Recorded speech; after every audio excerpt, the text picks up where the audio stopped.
Happy holidays and welcome back, all my 40K fanatics out there. I'm DJ, an exhausted DJ, here with Tim's Nation to bring you another video for all of my cronies out there. This one today focusing on a fan-requested dynasty or detachment. You know, I call them dynasties. The Hypercrypt Legion. I do apologize that my recording schedule has been a little bit behind. On a positive note, as I've said in a couple videos, you know, I do run a restaurant as my full-time job and as a general manager. And since the last year, we have grown this since I took over the store, which roughly around this time, I just got hired into the company and I was still in training at this era in time. We've grown the store's sales to over $11,000 plus in sales. Last year's sales as opposed to this year's sale, we had beat last year on Saturday, and we go into, I'm sorry, on Friday, and we go our weekends on Saturday. So we had a full day's worth of sales that we were just growth has been insane. The reason I say this and the reason I even talk about this, because this has nothing to do with Warhammer in some ways. I am beat up. The holiday season, it has been crazy. It's been like 11, 12, 13-hour days. I come home and the worst of it, I would say, has been I got woken up yesterday morning, which would have been Friday morning, with like a Charlie horse in the back of my leg. And it's like one of those ones where you're laying there and you feel the pain and you're like, oh, maybe if I don't move, it'll go away. And then it starts getting worse. You're like, nope, nope, this is going to hurt. And it just, whew, that was right like 15, 20 minutes before my alarm clock went off. So it has been absolutely exhausting. And even though it's been exhausting, I have been spending some time looking at 40K, looking at Warhammer, looking at all sorts of different armies and stuff, and getting ready for this week, 3 days off. Yes, plenty of time to record some Warhammer, work on some models. After Battlegrounds and Board Games tournament, I actually walked out with Angron. So I'm going to start trying to get the World Eaters ready and have some stuff with them on the channel. I just got him built. He's primed. I'm looking forward to start painting him.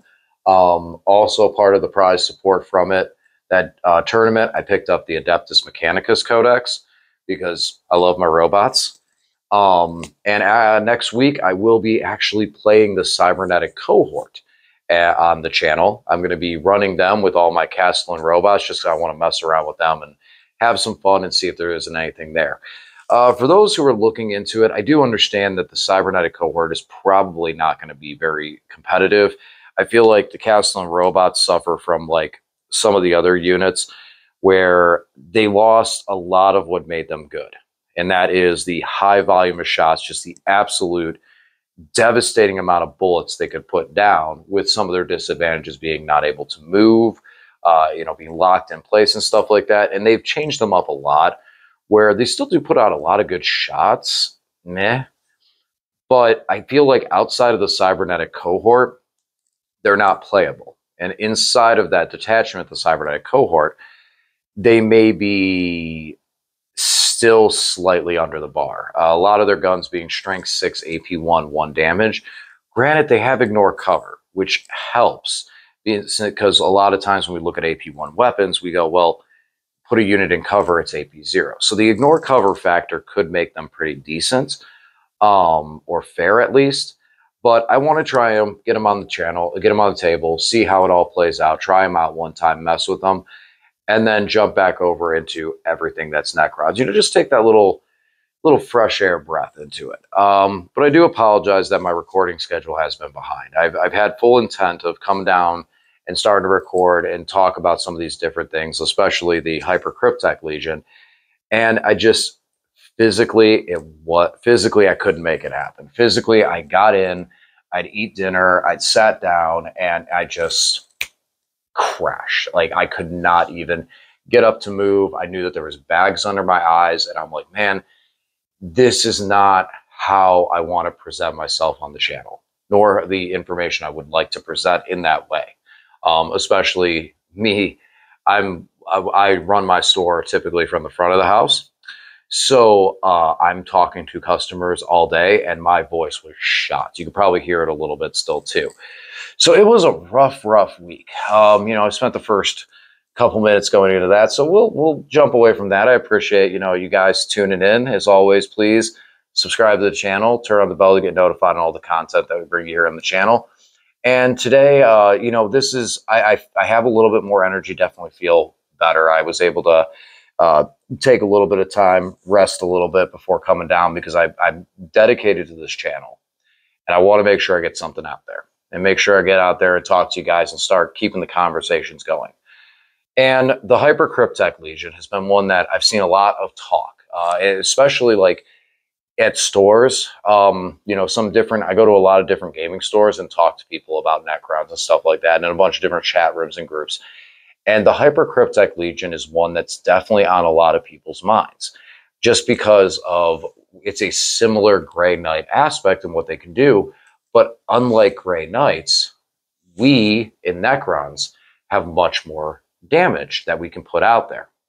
So there is a lot to unpack with what this can do. Now, I have read over this before, and I read over this to understand what it can do, but I haven't put a lot of developmental thought into it. And that's kind of one of the things is this is, if you guys haven't noticed, I don't script out anything on the channel. Every once in a while, I might write something down as like notes or something for comedy, but with things like this and videos like this is all completely unscripted. This is me talking to all you guys about Warhammer.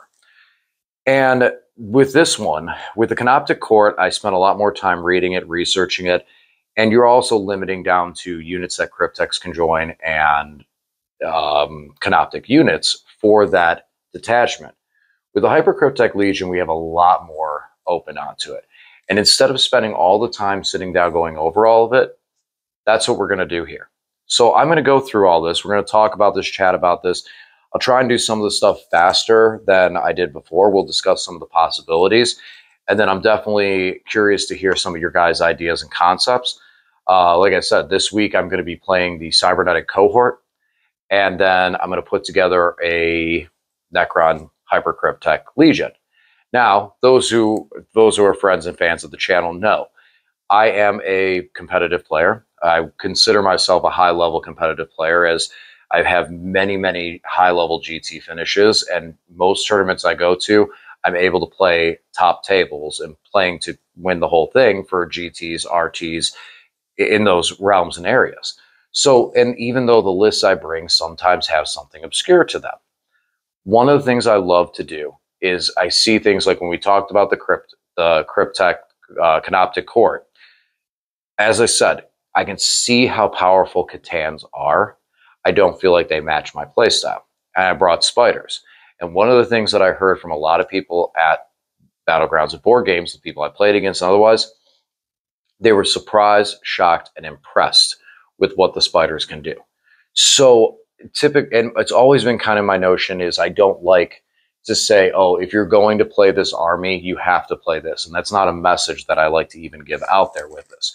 Warhammer is a game that is a collectible game. We collect miniatures, we paint these miniatures, and I'm a very firm believer that for the most part, you can figure out ways to get most models on the table. Yes, there are some, I feel like there are some data sheets that, yes, are absolutely at the lowest tier, that we can't get them feasibly in a unit, or their mechanics don't work properly, they don't function with things. So I do see where that can be an occurrence. However, I'll always like to try and get those units out there and try.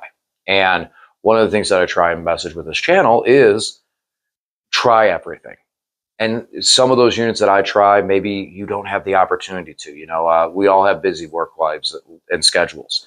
Maybe you don't have that chance. And being able to put some of those units out there may help you decide if you want to run those guys in your army or not.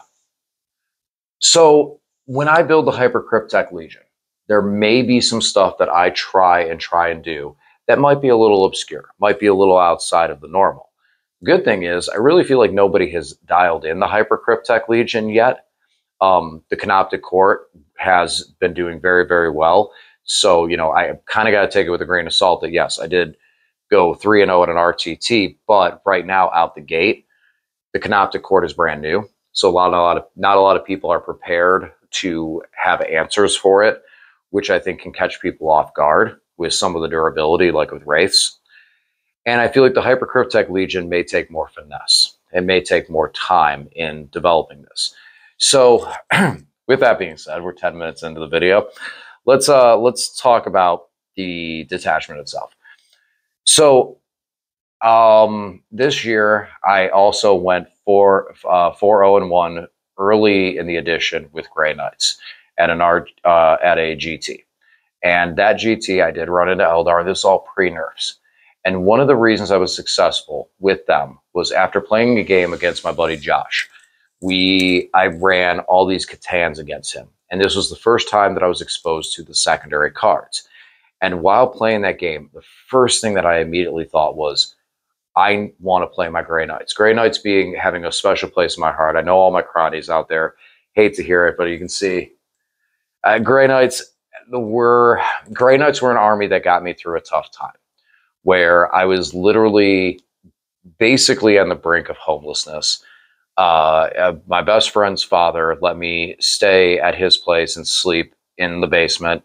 And I had a mattress on the floor, and I had gotten a job, and I was starting to rebuild myself and start getting money together and start to do all this stuff. And to keep my sanity, I had these old Space Marines, and I would chop them up, turn them up. My best friend for actually Christmas got me a box of Strike, so I had more bits to be able to continue converting. So the Grey Knights always will hold a special place in my heart for being a piece of the hobby, to give me time to not be depressed about everything that was going on in my life, and be able to focus that empty time on working on miniatures and models to take that time away. With that being said, that style of play, the teleporting style of play that the Grey Knights played, is a very, very strong set to mine. And the Hypercrypt Legion is similar. So for me, this is actually one, and this is the reason why I'm taking the break with the Castellans and doing AdMech first, is because this is one that when this codex hit, I was talking to Lane, I was talking to Zach, and I even talked with Josh. And Nico, I think we had this conversation as well. And I told him the same thing. I said, out the gate, Canoptic Court is going to be amazing. I'm going to play Canoptic Court. I'm going to do very well with it. I'm like, but I tell you what, if I go to a GT, if I take Necrons to a grand tournament and I do well, I have a feeling it's going to be with the Hypercrypt Legion. So this is the beginning right here. Tim's Nation first. Where I'm planting the flag is my moment where I'm going to start working on this Hypercrypt Legion. And I have a feeling that I'm going to find a lot of things in here. Now, is that to say this is the most powerful? Is that to say that I'm the best player in 40K? First of all, obviously not. I'm obviously not the best player in 40K. Number one. Number two, is this the most powerful? Not saying that either. But what I am saying is that my mind for gaming and the way that this plays are just there's synergy, not just synergy in the army. This is now talking about synergy of the player. And that's a big thing that I think a lot of people don't think about, is that you pick up an army that looks good, that looks solid, and you're ready to play it. And then you don't understand, why is it you're not working? Why is it not playing? Well, that might be you. The synergy that you have with that army may not be right. 9th edition Grey Knights, many people were winning with them. I took them to GT and went 3-2 with them. I took the Necrons with a Catan build that I thought would do really well, and I got stuck by a banner, and I went 3-2 there and did not do as well. Was definitely nowhere near the top. The closest I was to the top table was walking by to use the restroom, but it wasn't there, and it was because the synergy was off. Aggressive, hyper-aggressive front units were not my play. My play is from defense. My play is the reactive approach, which is why Grey Knights out of the gate in the beginning of this edition were my go-to competitive GT, bringing what I think can win. That was my go-to. Necrons had a lot of heart for me because they've been one of my biggest collections that I have, and I've fallen in love with them. Now, with the Hypercrypt Legion, we got a merging of both worlds. However, this is a little bit different. That's we're going to go into this because I'm gabbing a lot, and hopefully this isn't too much for you guys. Hopefully this is enjoyable conversation. I know this is kind of like got a podcast format to it. Again, like a lot of the stuff with the channel, we're starting to develop and kind of get more identities to what everything's going to be. I want this to grow into something really, really big, and I'm definitely dedicated and invested, Lane as well as many, many others in the community and game stores and everything to build this up. But we still are developing that identity, you know, trying to figure out how things need to be presented, how things need to look and everything like that. And again, thank you guys this year for all the support. And let's talk about this detachment. So hyperphasing. Similar to the Grey Knights, depending on your battle size, you can pick a certain amount of units to phase out. Now, here's the difference, and here's the thing that people are getting misunderstood. And this is a big misconception. Grey Knights, their teleport strike specifically states in there that you pick the unit up off the field and immediately place it back down in the reinforcement step, the next reinforcement step that you have. This means that if your opponent goes first and I'm playing Grey Knights and you as my opponent go first, I can pick up a unit at the end of your turn and then drop it down in the reinforcement steps on turn 1.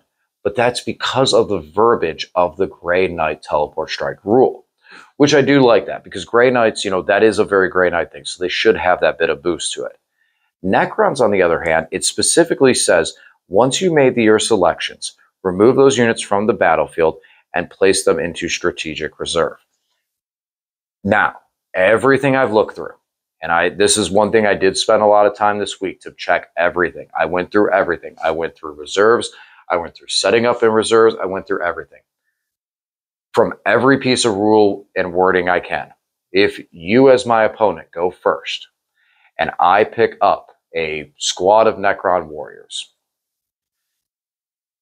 now going into my turn 1, I am not legally allowed to place strategic reserves on turn 1. There is no rule that bypasses that. And since these have gone into strategic reserve, they must wait till a legal time is available for them to enter. Now, with that being said, that means, theoretically, you can pick units up off the field and you don't need to place them back down immediately. You may say, why would you want to do that? Why would you want to take a unit off the field and not put it back down? And I'm going to bring that up in a minute because there is a reason why you may want to do that. But in order to do this, in order to pick the unit up and put it back down, it has to be legal turn. So if your opponent goes first, you could still pick up the units, but you would not be able to place them back down during your turn 1 reinforcement step because you're not allowed to legally. So that's a big difference between what Grey Knights can do and what the Hypercrypt Legion can do. Big difference there. And I mean, granted, again, Grey Knights to Necrons, we have way more tools at our disposal. And we're going to talk about some of those things and where they fall into that spectrum and what they can do. First things first, though, let's go into the enhancements. As far as I can see, when I look through these enhancements, there's a couple of things that really stick out to me. Some of them are, you know, like I said, like I did before with the Ganoptic Court, kind of to rank these from like 1 to 4, 4 being obviously the one that you wouldn't really take, I guess, my personal thing. We'll go through these and then we'll drop on a ranking. So first we have the Dimensional Overseer. Necron model only. Cool. Good thing we're playing Necrons. While the bearer is on the battlefield or in strategic reserve, add 1 to the number of units in your army that you can select for the hyperphasing rule. So what this means is hyperphasing, you can select 3. You take this enhancement, you can get 1 more. So you can get a 4th. Typically, a lot of the Grey Knights were able to pick up the Calidus Assassin. I used that as well to give a 4th option. This allows you to pick up a 4th unit and just having that 4th unit available. And this is Dimensional Corridor. This is a 10 Dimensional Overseer. This is a 10-point enhancement. This is probably an auto include. I mean, you pick a character, you give that to them, and now you can pick up one more. The big thing is, too, this doesn't mean that you have to pick up that unit that the character has it. While the bearer is on the battlefield or in strategic reserve, add 1 to the number of units you can select. By having that, as long as that character is alive, every time you go to select, you can select in a 2,000 point game, instead of selecting 3, you can then select the 4. Doesn't have to be that unit. So for 10 points, that is an easy place to put that last 10 points into it. And I think is probably going to see a lot of time, more times than not, you're going to see that enhancement in a detachment of this build. Arisen Tyrant, Necron models only. Hey, shocker, surprise one there. Oh, each time a model in the bearer's unit makes an attack, re-roll a hit roll of 1. If the bearer was set up on the battlefield this turn, you can re-roll the hits instead. Another very good one, because we have some things, especially in our Necron warriors and immortals, that have access to lethal wounds, heavy destroyers and destroyers, access to lethal wounds, access to sustained hits. That was what I was trying to get to. So we do have those things, and plus just being able to reroll hits can be valuable. Now the only thing is, this is a 25 point enhancement, so it might be a little difficult to get in there, and we'll talk about why in a second, just because of some of the other stuff, because some of the other units and some units you might want to use this for don't initially have deep strike, but still possibly play these units out of strategic, coming off table edges and stuff like that. Hyperspatial Transfer Node. Necron models only. Each time the bearer's unit advances, do not make the advance roll. Instead, add 6 to the move characteristic of models in the bearer's unit. So this is a, it's basically the translocation shroud. You do not ignore intervening models. It's just an auto advance 6. Add 6 to the move characteristic of models in the bearer's unit. Yeah. So, so it's a weaker translocation shroud. And if you're running overlords and stuff like that, you would probably just take the translocation shroud as it is. It's a 15 point upgrade. Honestly, comparatively, I'd say right now out of those 3, that's probably the weakest in my opinion, just because we have the translocation shroud available that also ignores things like models. Last, I'm going to butcher this one. Ostoclave Fulcrum. Right there, comment section. How do I really pronounce it? I think it's Osteoclave Fulcrum. Necron model only. I was worried about that one. Models in the bearer's unit have the deep strike ability. And I tease. There's the reason it says Necron models, because there's other things that are like Overlord only, Score Pack only, Crypt Tech only. But they're making it that any character that can take an enhancement can take one of these. That isn't a Catan anymore. This one comes in at 20 points and is probably one of the more expensive ones that you would actually want to make sure that you have points for. I would say this is in a tie with Dimensional Overseer for number 1. Like the number 1, number 2 for me, these are the top 2. Being able to give any unit deep strike with this detachment is huge, because now any unit that can have a character joined to it can deep strike. That can matter a lot, especially with the fact that pick them up and bring them back down. Now, the Arisen Tyrant with the rerolls, that one's one that I feel is hit or miss. You can see some places where you would want to utilize it. One role specifically that comes to mind for me. And that's destroyers, regular destroyers. So with Grey Knights, everything has deep strike. So when you pick units up, you're putting them back down basically anywhere on the field. With Necrons, not everything has deep strike. So if we pick stuff up, then we're going to have to bring it out for a table edge. Destroyers being one of them, because destroyers don't inherently have deep strike. As I say this, and then someone comments, yes, they do. They got that and this. No.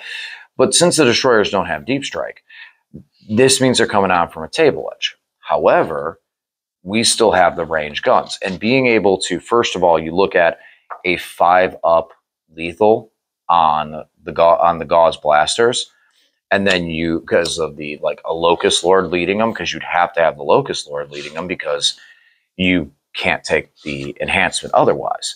And then, yeah, they don't have deep strike, just making sure. But then you have 3 shots, they have 24-inch range. So they come on within 6, and as long as you can get it within that 24, you're going to be able to put down a lot of shots that all have lethal. I mean, you're really looking at it like you're going to be bypassing most of the wound rolls for that squad shooting, and they are 2 damage apiece.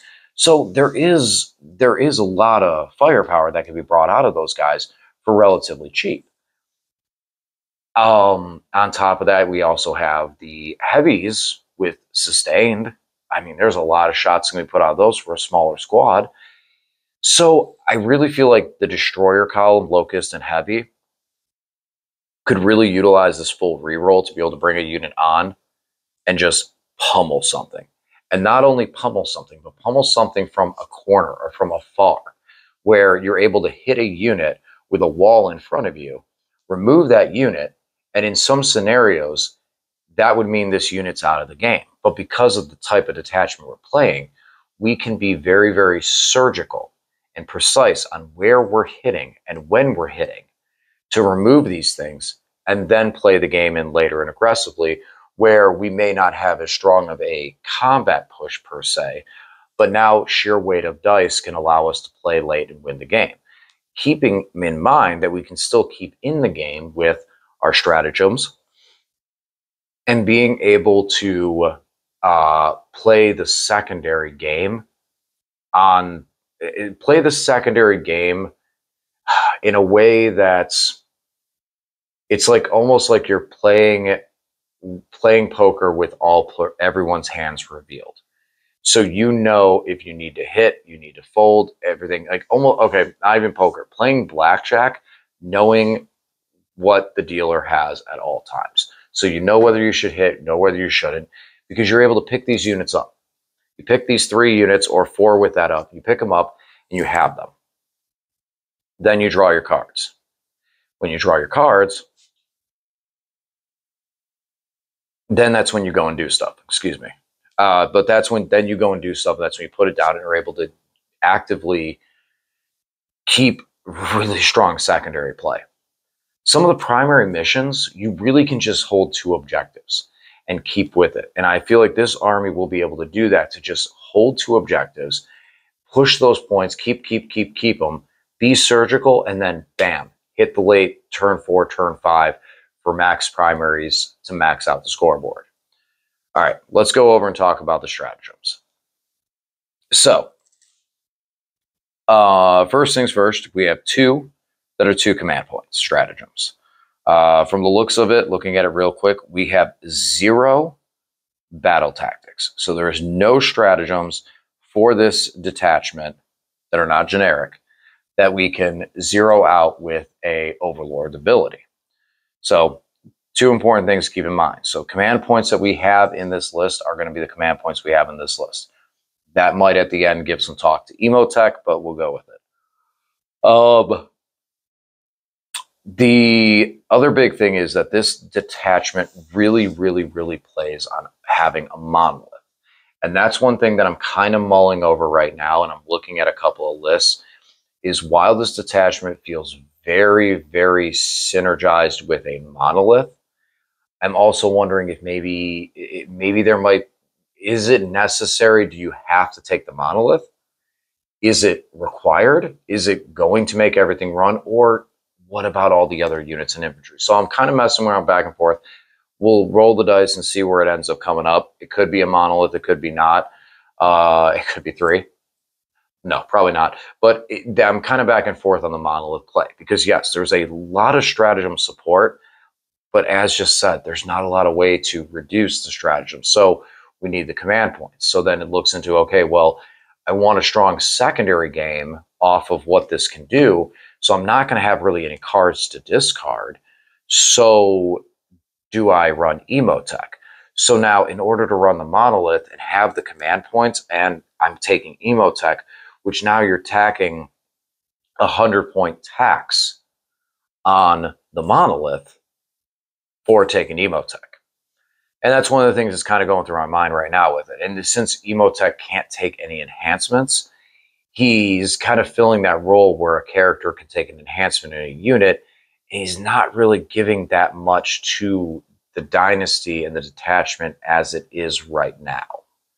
Just some of the thoughts I've had with that on how that runs. So, first one we got Hyperphasic Recall, and these are just going straight down right in order, not anything out there. So when your opponent, you use this, your opponent's shooting phase or fight phase just after an enemy unit has shot or fought. One Necron infantry unit from your army that was that one or more of its models was destroyed as a result of the attacking unit's attack, and one friendly monolith model. So when you use this stratagem, if one of your Necron units, we'll say Necron warriors, loses one guy, you can spend 2 command points and you target that unit and a monolith. Now, there is no range to it. That's a very important thing. It just says one Necron infantry unit from your army that had one of its models destroyed as a result of an attack, and one friendly monolith. I think it's funny. Sorry, couldn't fight it back anymore. Whew, I told you it's been a week. But it's interesting that they put friendly monolith, and I'm glad they did, because it would be very funny if they just said NA Necron monolith. The next thing you know, you're bringing these guys out of someone else's monolith. But anyways, these can be on the other side of the table. Remove the infantry unit from the battlefield and set it back up anywhere on the battlefield, wholly within 6 inches of the monolith, and not within engagement range of other enemy units. So this is a get out of dodge strat. It's 2 command points though. So what units, what infantry unit, infantry specifically, is worth spending 2 command points on to get out of a position and bring back to a monolith, and or bring forward to a monolith, and bring over to a monolith? I feel like this stratagem is going to be one of those ones that you forget about. You forget that you have it. And at the time that you're looking at it and going, man, I wish I had 2 command points, you're not going to have 2 command points. I think that some of the other stratagems are stronger. I think that some of the other stratagems we have access to are stronger. And therefore, this one probably won't see as much play. Nice, but not as much play. Now realize that's one of the monoliths, one of the 6 stratagems, and it's a monolith stratagem. So this goes back to my whole taking the monolith and needing the monolith kind of role. Next, we got Quantum Deflection.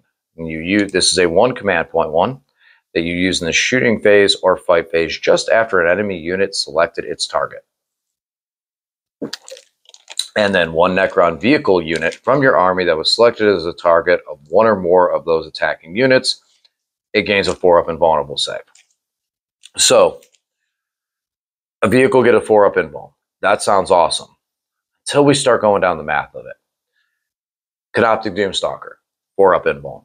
Doomsday Arc, 4-up invuln. Canoptic Spiders, okay, it's 1. 4-up does not have an invuln. Okay, so Spider for 1 command point, 4-up invuln. Okay. No, I love my spider, so that's kind of cool. What else? Well, Triarch Stalker already has an invuln. Night Scythe and Doom Scythe. Interesting ones, don't have an invuln. Okay. Silent King, he's a vehicle. Has an invuln. Oh, who else? We got the Catacomb Command Barge, has an invuln. Annihilation Barge doesn't have an invuln. Not seeing a lot of play of him. And also, for some of the things that these could do, I'm actually going to stop on that. That's an interesting one. Now that I just mentioned it, Annihilation Barge. That thing's relatively cheap. That might be something very interesting out of this detachment, because those things are, it's 115 points. And it's got quite a bit of shots out of Tesla. Now, granted, we're not looking at a lot of rerolls because we don't really have any way to buff that reroll. And I'm not even looking at it for the 4-up invuln strat. Just They're tiny, they're small, they have a wicked long range. I think they're like 36-inch range on those things. I ran them last edition around the Silent King just because of how many shots they could get off the rerolls and everything else.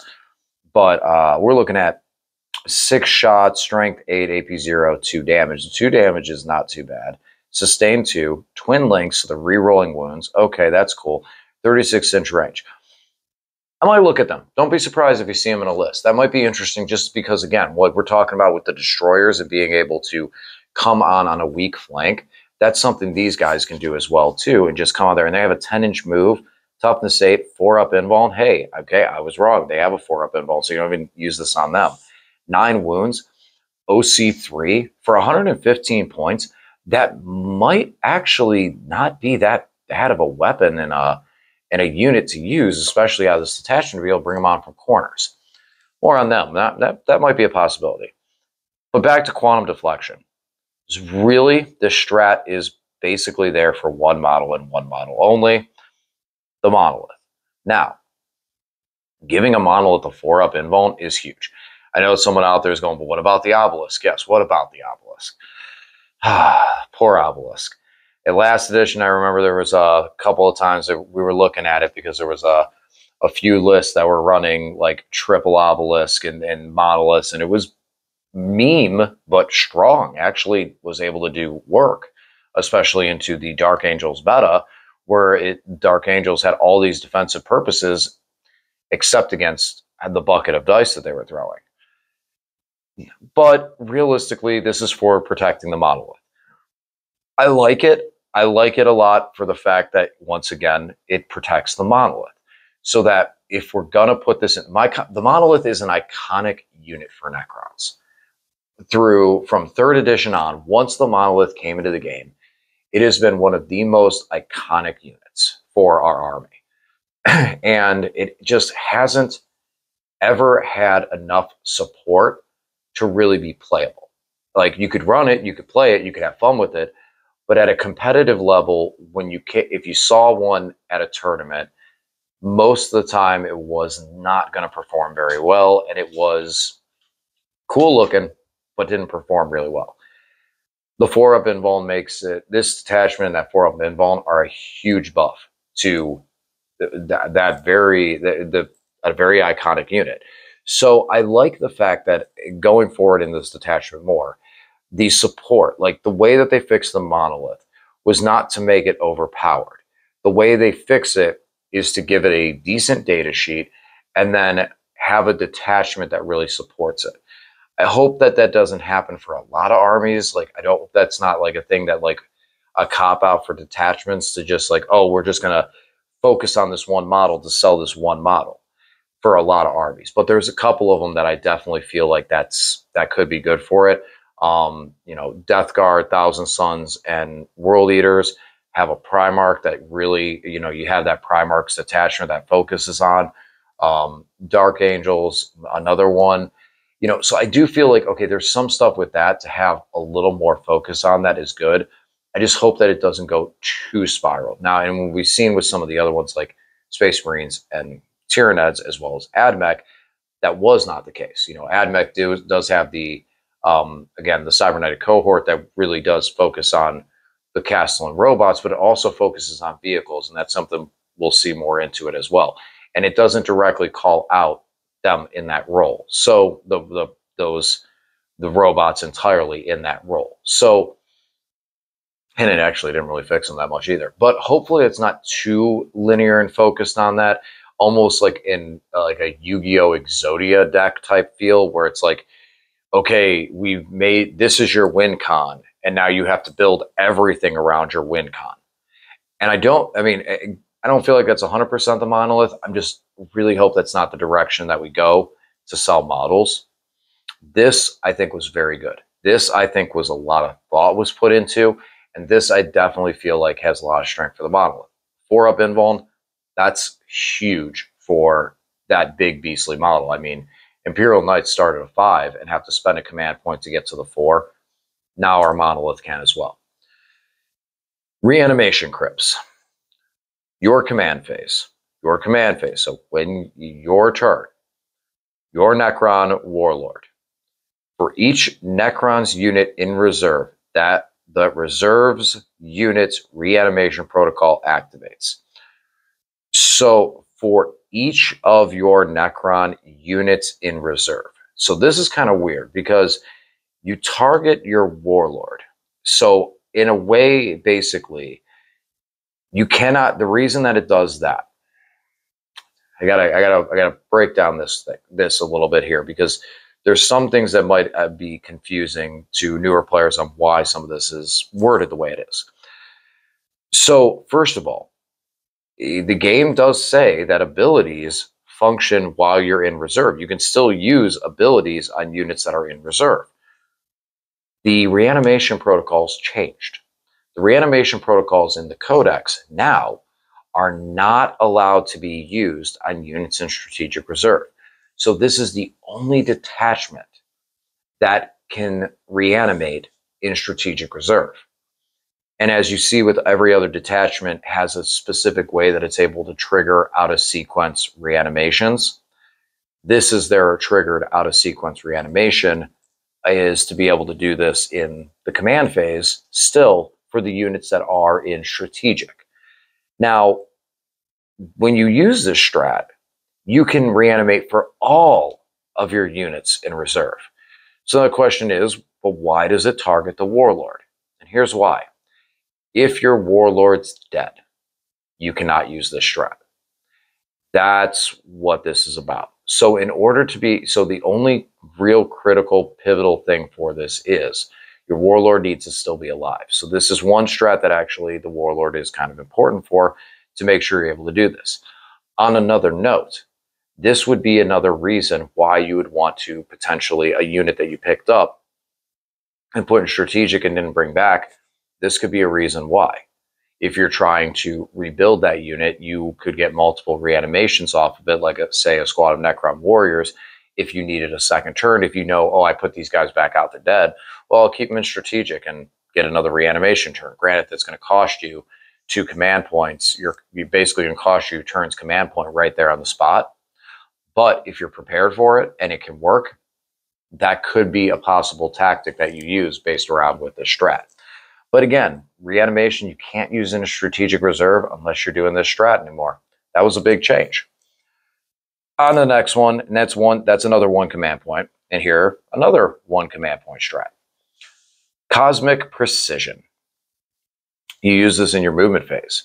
A Necron's unit that arrive via deep strike or hyperphasing ability. So we probably will have some units in our detachment that will have deep strike because we want to enhance the hyperphasing ability. So we're going to have some deep striking units, which means that some of the units may start in deep strike right away. So it's cool to see that that's the case. You can set this unit anywhere up on the battlefield that is more than 3 inches away from the enemy model, and a unit targeted the stratagem in the same turn is not eligible to charge in the same turn. We've seen this across the board. Many armies do have a way to deep strike within 3 inches, and then they're not able to charge afterwards. Very critical stratagem, very, very, very critical stratagem, so that we can score primary points and as well some secondaries as well. I think Triarch Praetorians could utilize this, having a 5-man unit, smaller bases, and being able to do that. And we're going to talk about them here in a minute, because I do think that they have a little bit of play out of this detachment and what they're able to do. Looking at the Triarch Praetorians, it's 140 points for 5. Ugh. Not 100% sure how much I like that. That might be wow. Wow, they really don't want you playing Praetorians, do they? I'm sorry, I did not look at their stats ahead of time. I was like, oh, Praetorians, we can probably get them in there. They can reroll failed charges, or they can reroll charges made for the unit. They can charge if they fell back. Okay, that's great, but if you do the strat, they're not charging. They're only OC1. No invulnerable save at all. Yeah, man, they really just do not want you playing Triarch Praetorians at all. And I have a couple of them I've yet to finish building because it just feels this way. The Void Blade looks good. The Particle Caster, 3 shots for devastating wounds, looks nice. Mine are equipped with the Rod of the Covenant, 1 shot or 3 attacks in combat. 2 damage is not bad. The devastating wounds are nice. Now we really don't have the reroll, so I can see going either or with it. But at 140 points, that's really, really tough. Whew. So maybe not. I was thinking, though, I thought they'd be a little bit cheaper than that. And I don't see why they are 140 points. That's really, really pricey for what they can do, especially with the fact that Lich Guard is so much cheaper for just Deep Strike on that and a gun. I don't know. I don't know if I can justify 140 points for a squad like that when we have, you know, other units that can Deep Strike like Death Marks. I mean, right away, one of the big units that I look at for this attachment is the Death Marks, and what do those come in at? 65 points for 5, and that's also a Deep Striking unit. Yeah, that's a lot. Okay. But again, it's a strat that allows us to Deep Strike within 3. So units that can do it, Death Marks, can drop in, steal an objective, score the secondaries. Really, really nice. Now, what's nice about this and the way this is worded is this is one thing that they have over Grey Knights. See, the Grey Knight strat that lets you drop within 3 inches is very specific and says a unit arriving via Deep Strike. It doesn't say the teleport strike ability. So my understanding of it is that, and the way I've always played it, is that that strat can only be used from units that are coming out of Deep Strike. All right, Dimensional Corridor. 2 command points. So this is our other 2 CP1. So 2 command points is going to be real strong, right? Your charge phase. This isn't sarcasm. This is a good one. So your charge phase. 1 Necron unit from your army that was set up on the battlefield this turn using the Eternity Gate ability of the Monolith. Okay, well, now that means we got to talk about the Eternity Gate ability on the Monolith. So let's roll over here to the Monolith. Eternity Gates. In the reinforcement step of your movement phase, you can select 1 Necron infantry unit from your army that is in reserve or on the battlefield. If you selected the latter, remove the unit from the battlefield and place it into reserve. That unit is then set up anywhere on the battlefield wholly within 6 inches of the model and not within engaged Marine or one or more enemy units. That unit cannot declare charge this turn. Okay, so Monolith. 2 places they potentially be. Can be defensively, picking up a unit in the front, bring it to the back. You can Deep Strike the Monolith, and this says in the reinforcement step of your movement phase. So when you place the Monolith, you are still in the reinforcement step of your movement phase. So you can place the Monolith down and use the Eternity Gate in the same thing. There's nothing that says you can't, because you can stack the ability. As the player who controls the turn, pick the order in which these things resolve. And being the fact that both of these occur during the reinforcement step, beginning of, during, and end of, this is a during of effect, which is the same time you're placing the models. So you can choose that you're going to place the Monolith and still, during your reinforcement step, activate to pick up a unit. So this is, in some ways, can be a drop pod. What this then allows you to do is override that second part. Now the unit is eligible to charge. So you drop within 9. You set up a unit wholly within 6. So you're not getting no 3 inches off the transports, wholly within 6. That's a 3-inch charge. Now, a lot of people are like that. No, there's no way. You can't be able to pick up. That's too broken. That can't happen. Look at some of the other abilities we see out here. Really. Drago, the turn he Deep Strikes, he can, the unit that he's with gets +3 their charge. So they're looking at like a 6-inch charge right there. There is a lot of things that modifying can get you really, really close to be able to still have that charge. I think Gene Stealer Cult has a couple of them too. This one allows you to do it in the charge phase. So if you end up shooting and killing that unit, or the unit gets overwatched and destroyed, you don't waste the command points. It is 2 command points. So you have to have those 2 command points to be able to activate and do that. So keep that in mind. But in the reinforcement step of the movement phase, you can select an infantry unit from your army that is in reserve or on the battlefield. It has no limitation to the monolith happen to be on the field. Just this is during, and during that time is when you're going to place the monolith. Now I'll double check back through, but I really honestly feel pretty confident about this. There's nothing stopping you from placing the monolith and picking up a unit at the same time. And I was looking at this at the beginning of the edition with the monolith because, I mean, come on, it's a monolith, man. It's iconic. Last, entropic dampening. So for 1 command point, you can use this during your opponent's shooting phase just after an enemy unit has selected its target. 1 Titanic model from your army that was selected as the target of an attack with... Okay. I know which one this is, and that's why I got to stop for a second. So the target is 1 Titanic model. Monolith. Or technically obelisk, but once again, we're back on the monolith.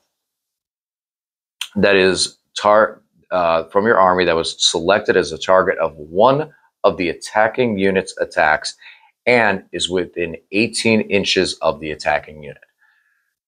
So specifically, your monolith is targeted by a unit that is here, and it is within 18 inches, and it's in the shooting phase. Until the end of the phase, weapons equipped by models in the attacking unit have the hazardous ability. That's mean. That's cool, and that's mean, and I really like that. There are things like that just damage output in just crazy weird ways that have multiple guns that could end up doing hazardous damage to themselves because of multiple guns. Not multiple shots, multiple guns. And it's a silly strat that could really pop off at the right time. There are some units in the game that their best answer to vehicles is saturated lethal wounds. So in this sense, it's like, okay, you're gonna put all these shots into me, but might be picking off some damage on you too. And it's only 1 command point. So this is a strat that's actually really easy to use. Now, we went through the strats. I mentioned earlier, is the monolith an auto requirement? Is there no reason to run anything without it? And I don't think so. I think that you can do either or. I think that there's a lot of strength behind the monolith. You have the hyperphasic recall, which targets them with the monolith, dimensional corridor, which targets the monolith, and you have the entropic dampening and quantum deflection, which target other things, but basically are there for the monolith.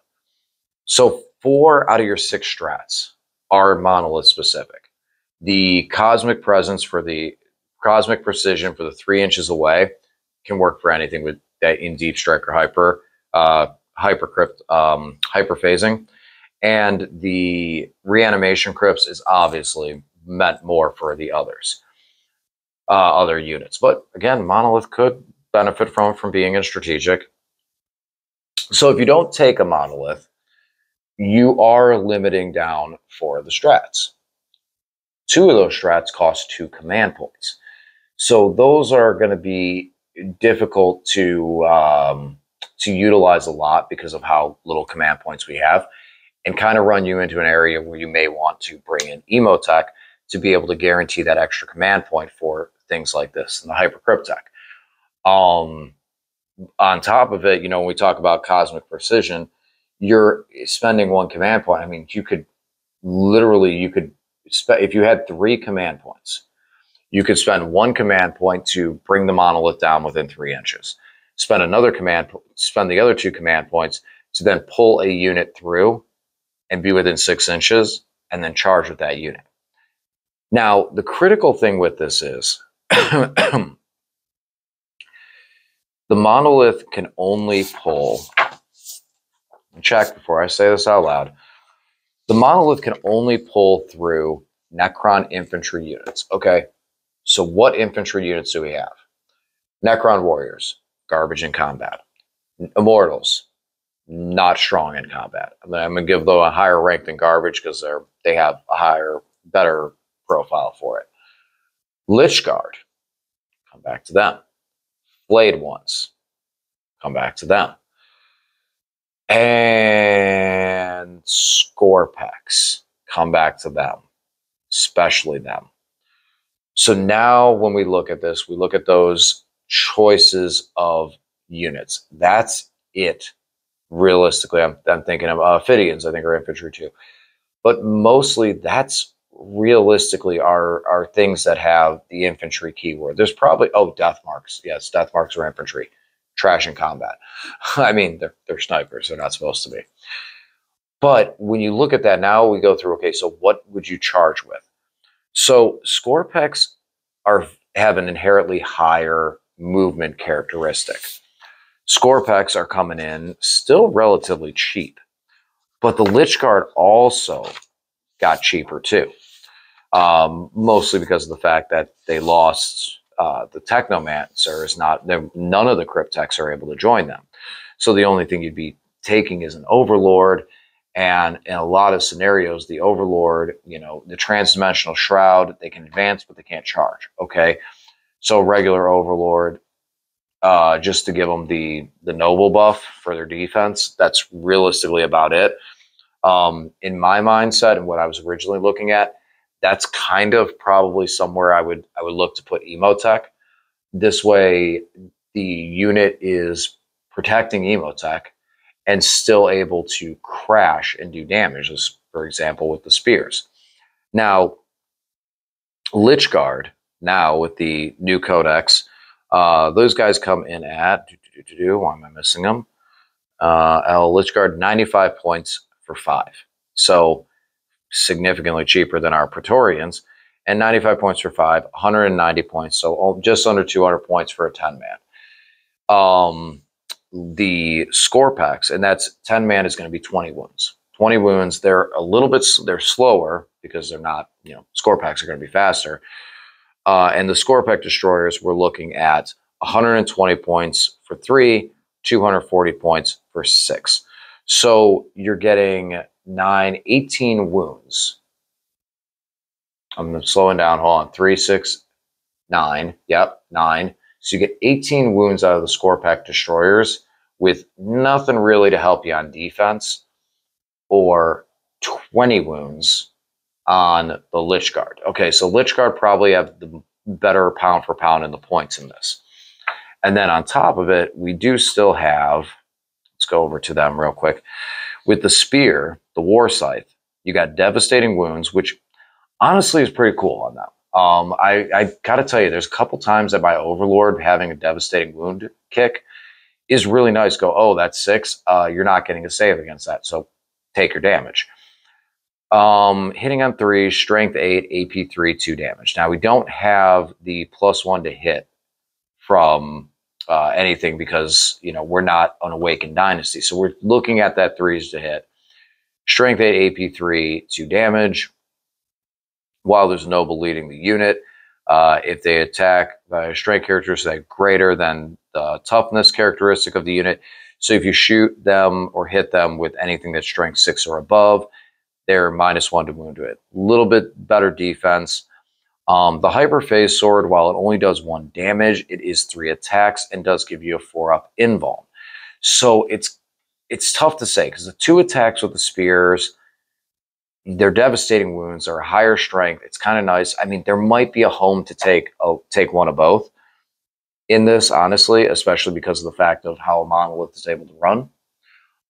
You, on top of that, could deep strike them. Probably not the best option there. It's a good place probably to put Emotech as one of your nobles. Still taking an Overlord as the other one.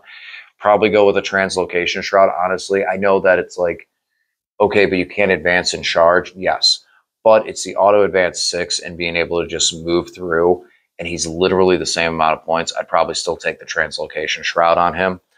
So Lich Guard, I definitely think with the monolith could have some play and still be out there. Granted, they're not as durable as they were before, but they're still pretty mean. they still hit pretty hard. They're still toughness 5. There's still 2 wounds. We still have ways to reanimate them. If they're in a difficult position, you can pick them up and take them off the field. Oh, one key thing, you can't pick up anything in engagement range. I didn't say that at the beginning of this, but you can't pick up stuff in engagement range. So yes, if the Lich Guard are in combat, we can't get them off the field, but they're pretty good at picking stuff up, and a lot of people don't really want to stay in combat with them. So there's a good chance that people are going to try and fall back and shoot them, in which case you pick up the 4 or 5 left, put them in strategic, spend a command point to reanimate from strategic reserve. And because of Emotech's presence, you have another command point. Maybe you had a command point floating over, so now you can bring them out of the monolith 3 inches away and just crash at someone. But it is super dependent on the monolith being alive and existing. Maybe you take a second monolith, put one in deep strike, keep one on the field, and bounce them around. I mean, the monoliths do have some good damage output. You know, we often talk about, like, you know, you look at like the Tesseract vaults and stuff like that. The monolith is not a slouch itself. It has good weaponry.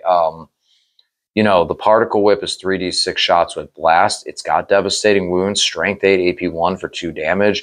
The AP1 is meh, but it's a lot of shots, potentially, and it has blast. The Gauze Flux Arcs, and remember, you get 4 of them, are 3 shots apiece. They do have rapid fire, so at 12 inches, you're getting 3 additional shots per gun, per arc, and there's 4. Strength 6, AP1, 1 damage. It does have lethal wounds, so not terrible there. And then the Death Ray, which I absolutely love, and it's just such a, the Death Ray is such a weird weapon. It's like, with the guns we have, it's a unique weapon that we don't have a lot of. Now, grant you get 4 of these, you'd replace the Gauze Flux Arc with them, and they're only 1 shot apiece, but they're sustained D3. So you roll 4 dice. If one of them's a 6 and one of them's a miss, you get D3 more shots. I can tell you that can be very brutal. That can be turn into a lot of shots real fast. Strength 12, AP4, D6 plus 1 damage. So the monolith does and has a lot going for itself to not just be a drop pod. It's more than just a transport and drop pod. It has weapons. It is threatening. And being able to have a 4-up invulnerable save, and on top of it, you do have ways to give it an invuln. Spiders give it a 6-up invuln, and you can put this thing on the table, and it will get to reanimation protocols. So you can start it on the field to threaten your opponent that it's like, if you want to come crashing at me, that's fine. My monolith's right here to start doing work and start doing this stuff with you. One thing that's interesting, though, I was just thinking about a Necropher unit that was set up on the battlefield using the Eternity Gate ability. So the Eternity Gate, can we use that to pull a unit through on turn 1? I'm thinking it's a no. But in the reinforcement step of your movement phase, you can select 1 Necron infantry unit from your army that is either in reserve or on the battlefield. And it does not seem like there's anything that stops you. All right, so comment down below if you made it this far in the video and you see that. From what I see here, although this is in the reinforcement step, if your monolith is on the field, I don't see any reason why you could not pick a unit that's in strategic and bring it out from it. Granted, you would most likely be bringing it out in your deployment zone or close by, but if you're playing World Eaters who are hyper aggressive and you need to fail safe and pull that through, it looks like you can. It looks like there is a way to pull units from strategic on turn 1, but those units would have to come from the monolith. And so it's limiting you to where they are on the field. So that is important. But yeah, I mean, this thing definitely, it went down a little bit. Its toughness went from 14 to 13, still 22 wounds, still a 2-up save, still very, very, very strong. Objective control 8. You know, I have played a lot of armies that have that high objective control value on things. I have not actually had the chance to use those high objective control value things, so that would be nice to do. and it is 400 points. So if you put 2 of them in there, it's 800 points. It's 1,200 points of army. Then you got like you're just under 200 for Lich Guard. If you put 2 squads of Lich Guard in there, now you're at 1,200 points. So now you have 800 points left for the rest of your army. So it might be kind of tough to get 2 monoliths in, and to be able to do everything else in there. Not sure yet, but that's kind of my initial impression. Not to mention the detachment doesn't really seem to cater to multiple monoliths as well. The first one command point for the 4-up invuln. Once you do that, then your opponent goes, okay, I'll shoot at the other one, and then you're not making the maximum resource out of the command points like you would like to and do that damage. One thing though that is really interesting though, as I talk about points and I say, oh, you know, it doesn't seem that feasible for 2 monoliths. But one thing I've been kind of mulling around in my head was actually running the Tesseract Vault. The Tesseract Vault recently has gotten kind of a boost now that you can use 2 Catan powers, which was something I said it needed in the first place. Now you can use 2 Catan powers. So being able to take this thing and bring it on from a table edge, because it doesn't deep strike, so you bring it on from a table edge. This means that you don't necessarily have to be in perfect range of everything of your opponent's army. And some stuff may not be able to get in range of it to do damage to it. And this thing can come on, hit, kill. Now, end of opponent's turn, pick it up. All right, we're going to come over here, hit, kill. All right, I'm going to pick it up. I'm going to bring it back over here again. Hit, kill. All right, now we're going to stay, and now we're going to start making our move and start pushing into our opponent's deployment zone or something like that. So I do actually think that the Tesseract Vault could. And the Tesseract Vault already has its inherent invulnerable save. So it would be a Titanic unit that when your opponent shoots it, you can give hazardous to those weapons firing at it. So the Tesseract Vault actually plays pretty well in here too with this detachment. It could actually do well with it. Again, it is a pricey unit. So if you take the Vault, you take the Monolith. I think the Vault is 475 now, I believe it's at. And 475. So right there you're at 875 for 2 models. Not a lot of wiggle room for other stuff. But what about the other stuff? What other stuff are we even looking at to run off of this? Are we looking at Necron Warriors? Are we looking at Immortals? Are we looking at Lich Guard as our infantry, and that's the only infantry we use? What about Scorpex? Okay, actually, I think Scorpex a little too pricey, but still, they're there. Death Marks. I think, personally, this army starts with, and this is where I'm going to be trying it, I think this army starts with, okay, I'm going to play this list, therefore, I'm taking 3 5-man squads of Death Marks and go. 65 points apiece. So they're super, super cheap. And one of the things in this game is that sniping characters, I've seen Precision do very well in combat. Shout outs to Sam.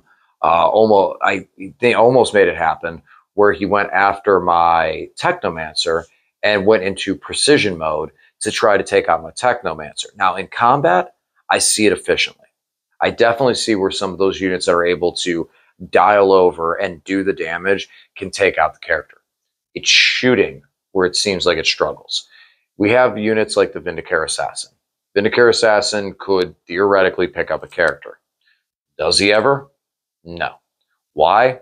Because everyone rolls 1s when they roll to hit with him, and if you command point re-roll it, you roll a 1 to a 1. That's what happens. That's what happens every time I see him. But he has that threat of what he could do, and the fact that he could single out a character and take him out. Now, with that being said, the characters that he can target, the characters that other things can target, the characters that shooting can target to take out, usually are weaker. You have a couple of them, like Cryptex. If there's Thralls, they got a 4-up Feel No Pain. You have Space Marines and Marine characters that are either in Terminator armor or Gravis armor and have pluses to wound. And they're just too much to take down. That when you go and you take a squad that has a couple sniper rifles or a sniper rifle or 2, that precision shot, you do it, you hit, you do a wound, you damage it, and then your opponent just goes, okay, my Chapter Master goes from 6 to 5 wounds. It doesn't really affect that much. But when we're not talking about one sniper rifle, we're not talking about even 5 sniper rifles.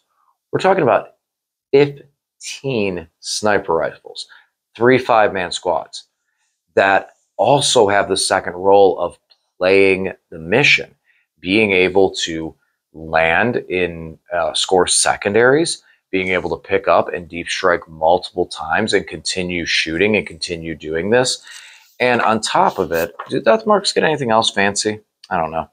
I know that their sniper rifle is very good. Well, considering for 65 points. And what I mean by that is it has it's 2 damage, which is very nice. It's strength 5, AP 2, 2 damage with heavy and precision.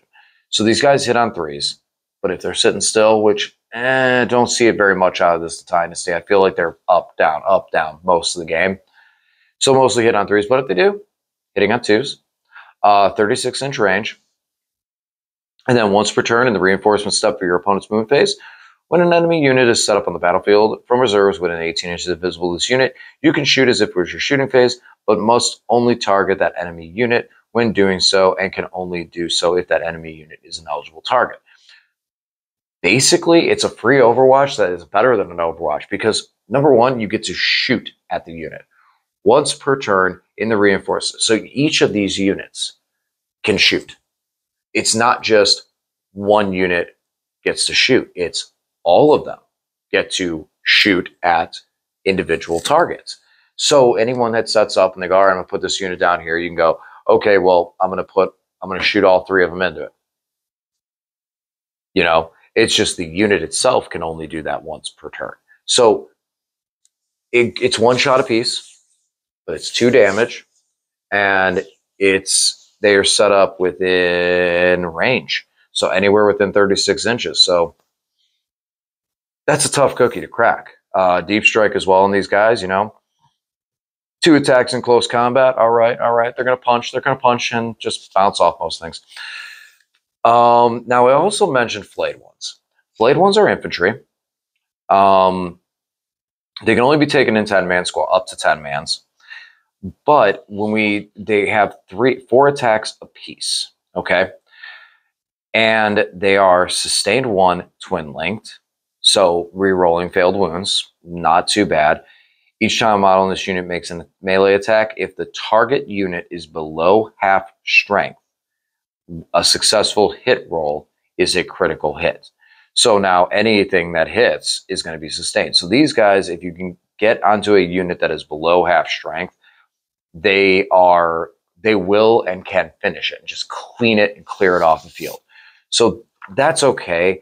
Honestly, I would have liked to see the 2-tier. I would have liked to see, you know, if a unit is below its starting strength, you get this. If it's at half, because I feel like if the unit's at half strength, you've basically already finished it off and finished the day. And that's, I think, definitely, you know, that's a tough part about it, is like you kind of basically already finished that unit off. However, on the opposite side of things, you have a 3-man unit of flayed ones remaining because they've gotten beat up, and that's what you have. You have 2 or 3 guys. Now their damage output just soars going into that, where it's like, haha, I have two flayed ones. Oh, well, I have 3 Marines. Well, guess what? Those 3 Marines started as a 10-man, so now all my hits are critical hits. So I'm going to get sustained hits for everything. And they also are twin links, so then they reroll the failed wounds. Only strength 4, AP 1. Still, it's a shredder. And flayed ones in general, on top of it, are... Oh, go through the alphabet without singing the alphabet song. Oh, letter F. C, D, G, H, I, J, K. Oh, there they are. They're right at the top. 70 points for 5, 140 points for 10. So not too bad. They are 20 points cheaper, 25 points cheaper than 5 Lich Guard. So something to keep in mind there. They have Infiltrate, and they have stealth, which the infiltrate is, I like the infiltrate a lot to be able to put them out there, and do a little bit of work on that. I feel like if in that point, if we're looking at units that can go out and further and stuff, I kind of would prefer going into bikes with the scout move. But maybe having 1 10-man brick of these guys might not be too terrible, especially combined with the monolith. They are an infantry unit that could come through the Eternity Gate, and then 2 command points, bam, these guys can charge, and that is a bucket of dice that you're potentially looking to throw. Now, one critical thing to realize with this is, other than the enhancement, there's not a whole lot that is enhancing your damage. So remember that when looking at the Hypercrypt Legion, is that what you see is what you get when it comes to data sheets. So there's not a lot of tricks to really boost the damage in this, and the damage output for this, aside from the being able to charge. Everything else is defensive. So I like that. I mean, I personally like that a lot. But it does mean there's a lot to unpack and think about. How many monoliths do you run? Do you run 1? Do you run 2? Do you run 0? Do you flayed ones with their infiltrate? Should you run 10? Should you run 5? Should you run 0? Ophidian destroyers have deep strike. They already have the ability to pick up off the field and drop in and all that stuff as well. So are they a waste, or are they still really good because of what they can do? For that matter, then we have death marks that now they can pick up and drop down, and because they can deep strike. Now, granted, the Ophidians can leave the table turn 1 because they automatically come back. You know, that's how Ophidians work. But the death marks can deep strike, and they're significantly cheaper. And then I'm looking into it as well. What other units, what other units in the Codex can deep strike that can do it? You know, we talked about the Praetorians, very, very weak. Hexmark Destroyer, he can deep strike, and he's got lone op. There might be some home in here. Yes, his multi-threat eliminator is now not going on forever, but you know, there still might be some play with him, because that's one guy, small base, drops in into a corner and scores engage on all fronts, lone ops, doesn't die, and then you pick him back up and put him somewhere else later on to score points, and just continuing, like, you know, point refreshing and point recycling. Catan's, I mean, you can. I think the Nightbringer would be kind of cool to pull off the table and go around the corners and like strategic it back on and just continue to be able to gaze at death. But it's still just going to be, you're going to be able to get around him relatively easily in that kind of matchup. I don't feel like this is a very character-based army, though, too. That's a big thing with this detachment is, while I have talked a lot about Emotech, I've talked about the Locust Lord, other than the and that's kind of where I talk about those enhancements as well. It's like, other than the enhancements, there's not much reason to take very many characters. You know, a lot of your stuff you want to, a lot of what this detachment is going to be very, very strong in a lot of the MSUs and what the MSU can do. Lich Guard with the character, yes, having a noble with them, and that might become some of the deterrent. You know, when we talk about the flayed ones being 25 points cheaper, and while that may not seem like a lot on paper because of the extra wound and stuff like that, you also are looking at needing a noble to be able to get some of their defensive buff and keep them at that level. You know, Crypt Thralls are just there. I was just flipping through the Codex and just kind of looking at a couple infantry units and seeing if there was any standouts that I didn't mention into it. Locust Heavies, like I said, they can, they really, really can just take advantage of the full re-rolling to hit and being able to 5-up crit. I think that Locust Heavies or Locusts really could do very, very, very well in this detachment, especially being able to move around the outside and clear. So this is, I think Locusts really did get a boost in this Codex, both the heavies and the regular. So I think that Locusts, they're worth looking into, especially because you can purchase a single model unit. Do they still allow us to do that? Oh, I hope they didn't take that away. Oh, Locusts, Destroyers. Yeah, you can go 1, 2, 3, 6. And they're only just 35 points instead of 30 before. 3-man Locust Heavy is 135. That's not bad at all. I'd probably go that route over the Annihilation Barges I was talking about earlier. Spiders, I mean, having a spider in your backfield to give your Monolith a 6-up Feel No Pain might be good. It might be a waste of points for the 75 points. Hit or miss on that one. I mean, like, it's tough to say because, like, you got you could take a Reanimator for 75 points and hide it directly behind the Monolith, and that's going to allow you to heal D3. And I almost feel like you might be able to heal more than you can Feel No Pain away. So I don't know. That's a tough one there. You know, yeah, nothing else really is popping out with any deep strike other than, you know, the fact that we can take a character and give a unit deep strike. But again, the units that we can join, Scorpex, get a Scorpec Lord, Locust, get a Locust Lord, and then Warriors and Immortals can take a Crypt Tech, and the Lich Guard and Warriors and Immortals can take an Overlord. So other than that, there's not too many characters that can really join units. Like, there's not specific ones other than that. So, you know, yeah, it's not the Obelisk. It can deep strike. Yep. So that Obelisk for a big, let's give him a moment. All right. So the Obelisk coming in at 350 points. So he is cheaper than the Monolith. Has 6 shots. It has 4 of the Tesla spheres. So it's going to be 24 shots. Only 1 damage, though, off of that. Anti-fly 4 up. Hey, now. Sustain 2. Okay. At the start of your movement phase, you can select one enemy unit within 18 inches invisible to the unit. Have the move characteristic model in that unit, and have the advanced rolls for models in a unit. In addition, if that unit can fly until your next movement phase, roll a d6. Each time a unit ends that move, roll a d6. Each time that unit ends any type of move on a 4-up, they suffer d3 mortal wounds. So what I actually do like about that is the fact that you can select any enemy unit within 18 inches. So it's not just limited to units with fly, and you can cut that unit's move in half. So that actually isn't that terrible.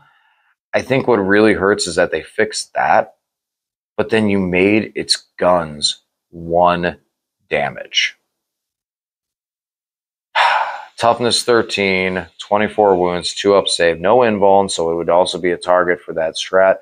It just, that's really, really a tough sell on me for that 1 damage. To spend 350 points on a model that can only do 1 damage on its guns, that's really a tough sell for me. Oh, man. Man, oh, man, oh, man. Monolith, you got deep strike. You're good for it. Yeah, and now we're at the beautiful little back page book. Pretty little Lich Guard right there. So, I mean, deep strike options, Death Marks are probably number 1. We can take a character in there and slap it into a unit and kind of give them the ability to deep strike. Who that's going to be, don't really know. You know, we had the Veil on Warrior Bricks in previous editions, but now that's kind of a change in the order of operations. So not sure there. Might be worth taking a brick of Warriors and just to drop them on an objective and just cover out the field.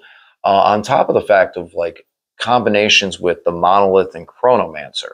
So you get out within 6 inches, you know, you put that unit out within 6 inches of the Monolith, and then you shoot, then you can move again. So there's tricks with that that could lead you into early stealing or things for secure, secure enemy outposts, the 8-point secondary there. So there's stuff as well with that. You could look into building this as a fixed mission army. Things like behind enemy lines could be played very, very easily off certain things and in certain builds, especially with a very solid MSU build, multiple small units. So, wow. There's a lot to unpack there. This is a very long video, so we're gonna cut that off into there. Hopefully, it gave you some food to think about with this dynasty and detachment, and go over some of the stuff and what some of the cool stuff we can do is. I'm still working on the roster on the first one that I'm going to bring out here on the channel. And again, like I said, next week it's going to be Cult Mechanicus. So yeah, a little bit of a longer video. I need to catch up with you guys. I miss you guys. I miss coming down and recording. I really do. I really enjoy this. It's a lot of fun. But we'll be bringing out Mechanicus. We're going to be bringing out the robots because we love robots on the channel, as you know.